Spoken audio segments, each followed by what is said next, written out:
পাকিস্তানি সমর্থকরা বাংলাদেশি এক ফ্যানকে খেপাচ্ছে, হাসাহাসি করছে যে পাকিস্তানকে বাংলাদেশ বন্ধু ভাবে। সত্যি কি তারা আমাদের বন্ধু? আর ভারত বনাম বাংলাদেশ ম্যাচ শেষে বাংলাদেশি খেলোয়াড়দের সঙ্গে হাত মেলাচ্ছেন ভারতীয় প্লেয়াররা, জড়িয়ে ধরছেন।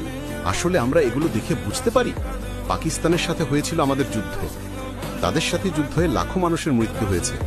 আমরা কি এগুলো থেকে শিক্ষা নিতে পারি না?